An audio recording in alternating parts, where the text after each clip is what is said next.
somebody is walking away with their first win of the season in this matchup. Both Miami and New England looked like they wanted a reset button after Week 1. The Dolphins, back home in South Florida, already looked like they were asking for a mulligan after slicing their first offensive effort into the water. The Patriots weren't quite as messy out of the gate, but they too would gladly take a do-over. Last weekend's endings told the story. Geno Smith took a knee and spoiled New England's home opener for the second straight year, while Miami sputtered to just 8 points in their own loss. These weren't just sluggish starts, they were offensive disasters. The old saying goes, if you don't have anything nice to say, don't say anything at all. But in the NFL, honesty is the rule, and the truth is both offenses stunk. For Miami, Tua Tagovailoa had a game to forget. He threw 3 interceptions, barely topped 110 yards passing, averaged only 5 yards per attempt, and finished with a passer rating that looked straight out of a bygone era. He is far too talented to repeat that kind of showing 2 weeks in a row, but the pressure is on him to bounce back. On the other side, rookie Drake Maye didn't exactly shine in his debut, but compared to Tua, his numbers look respectable. Maye threw for 285 yards, 1 interception, a passer rating in the low 80s, and 6.2 yards per attempt. It wasn't pretty, but at least it showed some promise, especially on his perfectly placed throw to Demario Douglas. The problem for New England is that production didn't turn into points. They finished with only 13, though it still outpaced Miami's 8. And this week, Tua and the Dolphins won't be facing a soft defense. The Patriots unit held the Raiders to just 20 points, locked down the run game by limiting Ashton Jeanty to 2 yards a carry, and allowed only 5 conversions on 13 third-down attempts.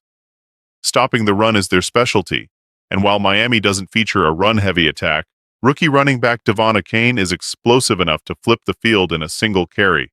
He averaged nearly 8 yards per rush in the opener, though Miami's offensive line remains inconsistent. They opened holes in the run game but struggled in pass protection, giving up 3 sacks and several hits on Tua. That could be a major problem against a Patriots pass rush that got to Geno Smith 4 times last week. Harold Landry made his presence felt in his New England debut, and the front looks like it can create havoc. If Miami can't keep Tua upright, it could be another long day for their offense. The New England secondary, however, is a weak spot. Missing top corner Christian Gonzalez, they looked vulnerable against Seattle. Geno Smith picked them apart for over 360 yards, several explosive plays, and a passer rating north of 100. Safety Jaylen Hawkins had the full roller coaster experience, recording an interception but also giving up nearly 100 yards and a touchdown. Brock Bowers shredded them for over 100 yards. Trey Tucker scored on a long play, and Jacoby Myers chipped in 97 yards. That shaky coverage now has to contend with Tyreek Hill and Jaylen Waddle, who despite quiet openers with 40 and 30 yards respectively, remain 2 of the league's most dangerous weapons. Miami's defense, meanwhile, didn't inspire much confidence in its opener. Daniel Jones and the Colts put 33 points on them, with Jones looking like a first-round star instead of the sack-prone quarterback he's been throughout his career. He finished with more than 270 yards, averaged over 9 yards per attempt, and posted a rating above 115.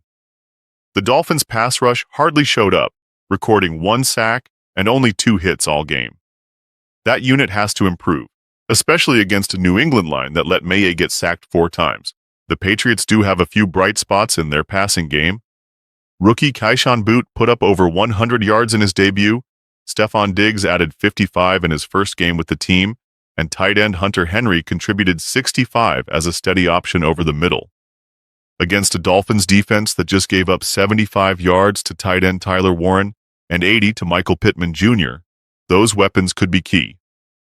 On the ground, Miami did manage to hold Jonathan Taylor under 4 yards per carry, though they also allowed several long runs. Rookie back Tyyon Henderson, who averaged 5.4 yards a carry in limited work last week, could test their consistency. Historically, this rivalry has swung back and forth, but recently, Miami has been in control. The Dolphins have won 4 straight against New England and 8 of the last 9. It's almost a throwback to the 1970s, when Miami dominated the Patriots, especially during the legendary 1972 season, when the Dolphins didn't lose a single game, and the Orange Bowl was their fortress. So here we are, 2 struggling teams, both searching for their first victory, both desperate to quiet early doubts. Miami wants to prove Week 1 was an outlier, and New England wants to show its rookie quarterback can steady the offense. Someone is walking away with relief, and someone else is leaving with deeper questions. The only certainty is that one of these winless rivals is about to flip their season's momentum, for better or worse.